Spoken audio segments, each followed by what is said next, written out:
नमस्कार दोस्तों, आज की वीडियो में बात करने वाला हूँ सबसे इम्पोर्टेंट और सबसे ट्रेंडिंग टॉपिक के बारे में, और वो टॉपिक है सुसाइड।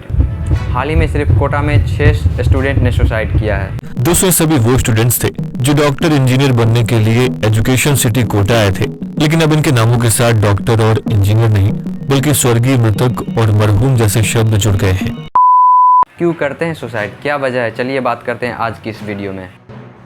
अब ये पता है कि भाई घर वाले तो इतने एक्सपेक्टेशंस हमसे रखे हैं, कोटा में रखे हैं, अगर इतने कम मार्क्स आ रहे हैं और उसके ऊपर ऑलरेडी गिल्ट है। अब उसके पेरेंट्स ने देखा, बोल दिया कि तुम पढ़ क्या रहे हो, तुम कोटा में कर क्या रहे हो, इतना पैसा मैंने लगा के क्या। आपके पेरेंट्स आपको कोटा भेज दिए पढ़ने के लिए, अगर आप उनको एक्सक्यूज देंगे तो कहेंगे बच्चे पढ़ने वाले नहीं लग रहा है, एक्सक्यूज दे रहे हैं। लेकिन ये छात्र इस दौरान पढ़ाई का दबाव झेल नहीं पा रहे। छात्रों ने करो या मरो में से मरना पसंद किया।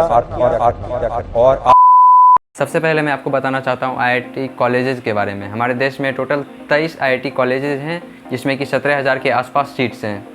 उसके लिए लगभग 10 लाख से ज़्यादा स्टूडेंट्स हर साल एग्ज़ाम में बैठते हैं। वहीं नीट के बारे में बात करें तो भारत में टोटल 700 के करीब मेडिकल कॉलेज हैं, जिसमें कि 1,05,000 के समथिंग सीट्स हैं। उसमें भी गवर्नमेंट कॉलेज के सीट 40,000 के समथिंग है, जिसके लिए कि भारत में हर साल 20 लाख से ज़्यादा स्टूडेंट्स एग्ज़ाम में बैठते हैं। तो आप समझ सकते हैं कि कितना कंपटीशन है इन दोनों एग्ज़ाम्स में। जब इतना ज़्यादा कंपटीशन है इन दोनों एग्ज़ाम में कि स्टूडेंट सुसाइड करने लग जा रहे हैं, तो गवर्नमेंट ने भी कुछ सॉल्यूशन ज़रूर लिया होगा। वो भी मैं आपको बता देता हूँ। आपने मोदी जी का एक वायरल भाषण ज़रूर सुना होगा। मैं छोटा सा क्लिप दिखा देता हूँ आपको। आज भारत में हर सप्ताह एक नई यूनिवर्सिटी बन रही है। आज भारत में हर तीसरे दिन एक अटल टिंकरिंग लैब खोली जा रही है। आज भारत में हर दो दिन में एक नए कॉलेज बन रहा है।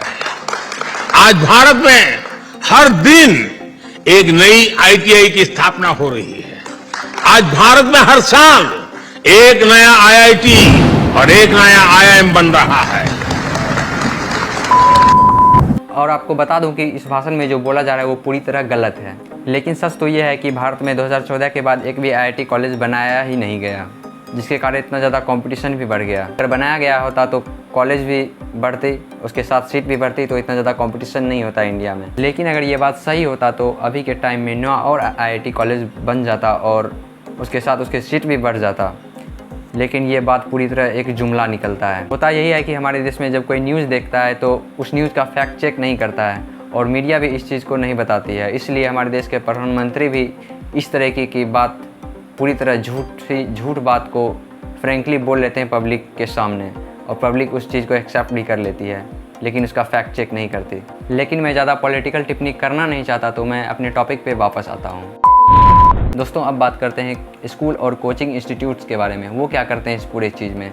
जब बच्चा स्कूल में होता है तो टीचर भी उसे डॉक्टर, इंजीनियर, आईएएस, आईपीएस के लाइफ के बारे में बताते हैं। स्कूल में स्टूडेंट्स को सिर्फ government job, NEET, IIT, UPSC की ही एडवाइस दी जाती है, और शायद इसलिए स्टूडेंट्स इसी चीज़ में उसके दिमाग में फिक्स हो जाता है ये चीज़, तो आगे चलकर वो इसी फील्ड को चूज़ करते हैं। और क्लास में अगर कोई स्टूडेंट बोल दे कि मुझे एक्टर, क्रिकेटर या बिजनेसमैन बनना है या कोई नेता बनना है, तो उसका मजाक बन जाता है। बहुत कम टीचर उस चीज़ को अप्रिशिएट करते हैं, इसलिए बच्चा वैसा चीज़ बात भी नहीं करना चाहता किसी के सामने। क्लास 10th पास करने के बाद स्टूडेंट खुद से अपना स्ट्रीम नहीं चूज़ कर पाते, उसमें भी टीचर्स, रिलेटिव्स, पेरेंट्स सब इन्वॉल्व हो जाते हैं।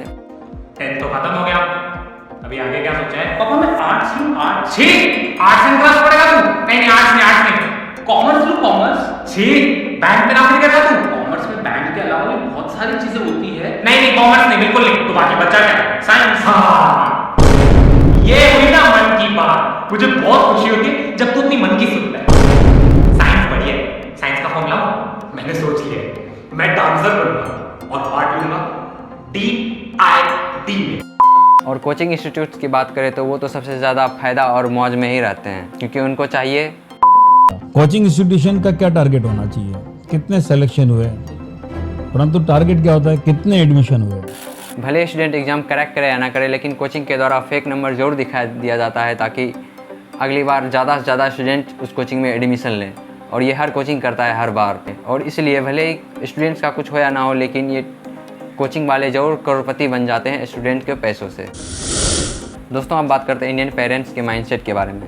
जब बच्चा छोटा होता है, जब बच्चा पढ़ना स्टार्ट ही करता है कि पेरेंट्स डिसाइड करने लग जाते हैं कि बड़ा होकर क्या बनेगा। शुरू से ही ये थॉट उनके माइंड में जो हमेशा रहता है ये माइंड में। बढ़िया से तैयारी करनी, यूपीएससी का पेपर निकालना, बंदो पूरी बात पे, नहीं तो मेरा नीट में एडमिशन करवा दे, कोटा भेज दूंगा, पंखा भी नहीं होगा कमरे में। ज़्यादातर पेरेंट्स अपने बच्चों को सिर्फ डॉक्टर और इंजीनियर्स ही बनाना चाहते हैं, बिना अपने बच्चों से पूछे कि उनका किस चीज़ में इंटरेस्ट है, वो क्या करना चाहते हैं। ना बेटा, तू पार्ट लेगा IIT में। कॉफी से बेटर है ग्रीन टी। बेटा यू शुड टेक IIT। यार प्लीज पापा। और बच्चा अपने पेरेंट्स का बात मान भी लेता है अपने इंटरेस्ट और क्रिएटिविटी को भुला करके। कोई भी पेरेंट्स अपने बच्चों से ये नहीं बोलते हैं कि मेरा बेटा एक्टर बनेगा, क्रिकेटर बनेगा, एथलीट बनेगा, बिजनेसमैन बनेगा या कोई नेता बनेगा। अगर कोई बच्चा कुछ करने के लिए सोचता भी है तो उसका हौसला तोड़ दिया जाता है दूसरों से कंपैरिजन करके। हमेशा अपने भाई के लड़कों के साथ मेरा कंपैरिजन किया है। बहुत सारे पेरेंट्स अपने बच्चों को मार्क्स के बेसिस पे भी जज करते हैं। देख उसके कितने अच्छे नंबर आए हैं, देख। वो कभी अपने बच्चे के अंदर के स्किल्स, क्रिएटिविटी, इंटरेस्ट को समझ ही नहीं पाते और बच्चा बताता भी नहीं है क्योंकि उसकी मर्जी से कुछ होता नहीं है। भले ही वो कितना ही समझदार क्यों ना हो, पेरेंट्स उसे अपने हिसाब से चलाने की कोशिश करते हैं। बहुत कम पेरेंट्स अपने बच्चों के इंटरेस्ट को समझते हैं और उसे सपोर्ट करते हैं। भारत में बहुत कम पेरेंट्स हैं जो अपने बच्चों से खुलकर बातचीत करते हैं। जो बच्चा बाहर रहकर पढ़ाई करता है, पेरेंट्स जब उसे कॉल करते हैं तो एग्ज़ाम से रिलेटेड या पढ़ाई से रिलेटेड ही बातचीत करते हैं। इससे स्टूडेंट्स और अपने आप को प्रेशर में फील करता है और ये उसके साथ बार बार होता है, लेकिन वो किसी के साथ ये बात को शेयर नहीं करता है। होता है बेचारा पढ़ रहा होता है, सबसे पहला क्वेश्चन उससे पूछा था क्या कर रहे हो। उसको सोचिए कितना उसको जो है वो तीर की तरह वो क्वेश्चन लगता है, पर हम सब पूछते हैं उससे, हर बार वो टेस्ट होता है। और फिर वो एक दिन जब अपने आप को बहुत अकेला महसूस करने लगता है तो वो एंग्जाइटी, स्ट्रेस और डिप्रेशन के कारण अपनी ज़िंदगी से हार मान लेता है और फिर वो सुसाइड। जब पेरेंट्स अपने बच्चों को अप्रिशिएट और सपोर्ट करते हैं तो उसे बहुत ज़्यादा खुशी मिलता है बच्चा को। तो अगर आप एक पेरेंट्स हैं तो मैं आपसे यही कहना चाहूँगा कि जिस तरह ये 5 उंगलियाँ सेम नहीं होते, ठीक उसी तरह अलग अलग स्टूडेंट का अलग अलग इंटरेस्ट होता है। हर स्टूडेंट का अलग अलग चीज़ में इंटरेस्ट होता है और हर स्टूडेंट में अलग अलग कुछ ना कुछ अलग टैलेंट होता है। और अगर हम किसी को वैसी चीज़ में भिड़ा देंगे जिस चीज़ में उसको इंटरेस्ट नहीं है या फिर वो करना नहीं चाहता, तो वो फिक्स है कि वो उस चीज़ में फेलियर ही होगा। माँ पूछेगी कैसे चली पढ़ाई तो कब तक झूठ बोलूँगा यार, पापा ने कार से थोड़े पैसों से मेरी फीस। वैसे स्टूडेंट जिसको कि शुरू से उस चीज़ में इंटरेस्ट नहीं होता है, पेरेंट्स के बात पर वो चला जाता है तैयारी करने के लिए। वैसे स्टूडेंट्स जब उसको लगने लगता है कि हमसे ये चीज़ नहीं होगा तो फिर लास्ट में आकर वो डिप्रेशन, स्ट्रेस के कारण गलत स्टेप उठा लेते हैं लाइफ में। तो अगर स्टूडेंट्स 10th पास कर लिया है तो आप उसे अपने हिसाब से डिसीजन लेने दीजिए और वो जो करना चाहता है अपने पैशन और अपने इंटरेस्ट से जो भी कुछ करना चाहता है उसी चीज़ में उस चीज़ सपोर्ट कीजिए ताकि उसी चीज़ में और वो ज़्यादा से ज़्यादा बेहतर कर सके। अगर हमारा ये वीडियो आपको सीखे हो, आपको अच्छा लगा हो तो शेयर ज़रूर कीजिएगा। मिलेंगे आपसे किसी नए वीडियो में किसी नए टॉपिक के साथ। धन्यवाद। बहुत अच्छे अच्छे पद है दुनिया में, बहुत अच्छी अच्छी नौकरियां है बेटा। और अभी तू ये तो है नहीं कि भाई तेरी उम्र बहुत ज्यादा हो गई, हाँ तो तू प्रेशर में बिल्कुल भी मत आना, मस्त रहे, ठीक है। पढ़ना लिखना बंद कर दे तो क्या है, कई बार कोई उसी से पढ़ता बोर हो जाता आदमी, ठीक है बेटा।